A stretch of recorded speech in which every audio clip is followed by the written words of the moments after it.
Magandang araw mga kaibigan. Bigyan natin ng reaction of opinion itong post ng News 5. Title, Binanatan si Marcoleta. Muling binanatan ni Senator Erwin Tulfo ang aniyay ad hominem na pag-question ni Senator Rodante Marcoleta tungkol sa legal background ni Senator Risa Hontiveros. Sabi niya, you are attacking the individual, yung kanyang character or what. You should attack yung kanyang issue. Huwag niyang sabihin na wala kang legal background. Senator Hontiveros has been in the Senate for 12 years. Dagdag pa niya. Sabi niya, do you think sina Camille at Mark Villar hindi tinamaan?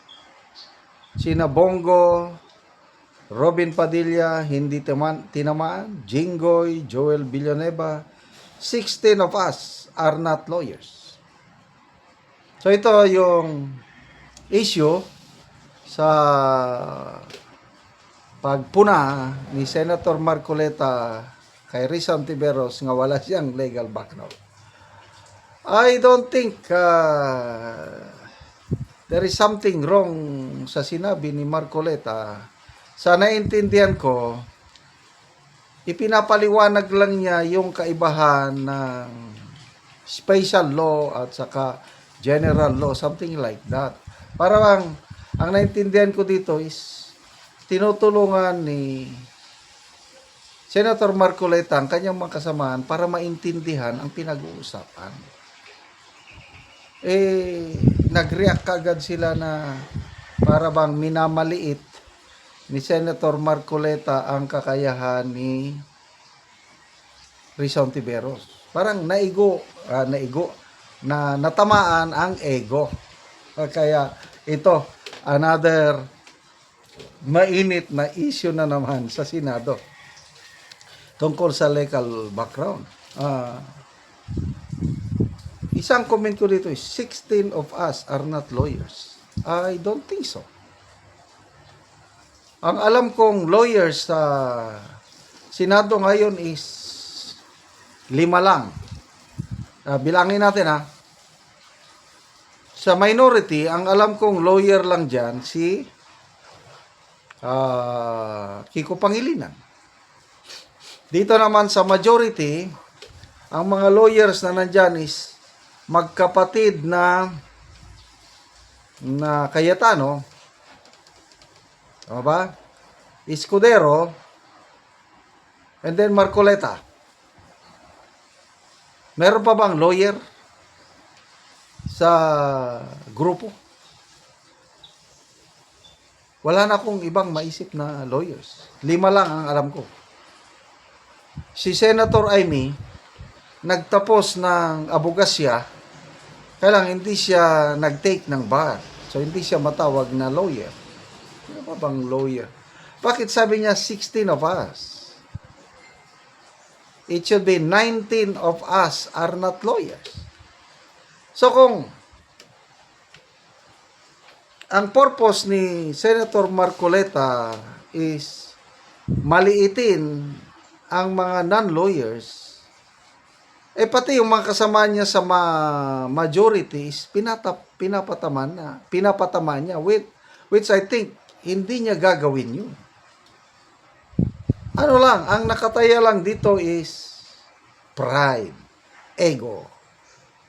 Tapos sabi niya, Senator Risa has been in the Senate for 12 years. I don't think so. Dahil sabi ni Senator Risa, I have been in the Senate for 10 years. Ano ba naman tong si Erwin Tulfo na pati mga numbers, hindi pa niya mabanggit ng tama. Ang alam ko, naka 10 years pa lang si Risa. Siguro, kung hanggang 2028, magto 12 years na siya. Bakit sabi niya, Risa has been in the Senate for 12 years? Mali. Abogado, 16. Non-lawyers, it should be 19. Dami niyang mali. Another mali. Yung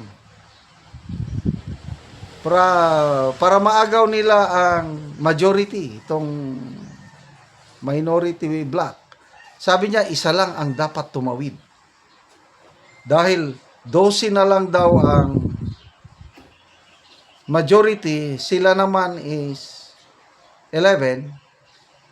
Kaya pag may isang tumawid mula sa Brave 13 papunta sa SB 11, so maging 12 na sila, 11 na lang ang Brave 13.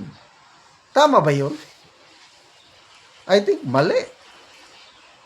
Kaya may post si Attorney Regal Oliva tungkol nito. Sabi niya na konting study naman, Honorable Senator, mag-aral naman kayo ng kaunti.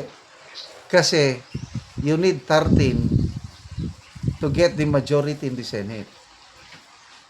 Kaya, mali-mali ang sinasabi ni Senator Erwin Tulfo sa aking pananaw. Okay, tingnan natin ang reaksyon. 16,000 ang nag-react. 10,000 ang tumatawa, 5,500 ang nag-like sa kanya. So, dito mo makikita na mas marami, nasa 80 to 85% ang taong bayan sa mga netizens na hindi naniniwala sa grupo nila. Sample, yan, tungkol sa pag-walk out nila kahapon.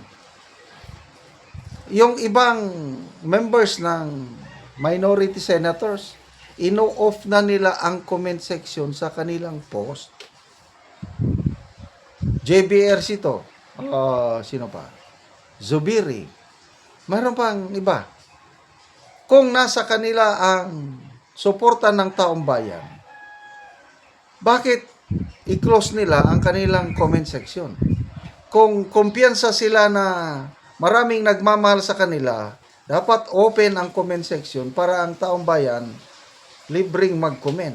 The fact na naka-off ang mga comment section nila, takot silang mabas ng mas nakakarami sa netizens. Yun lang yun. Salamat mga kaibigan sa inyong pagsuporta sa channel na ito. Nakakatulong kayo ng malaki sa tribong Talandig ng Bukidnon dahil ang income natin sa channel na ito is pantulong sa tribo. Namimigay tayo ng libreng yero at pako para makapagpatayo naman sila ng mas magandang tirahan. Panoorin nyo ang video na ito. Mong natagan og yero.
O karon humanagid sa pag-atop o maayo na gid nga ta.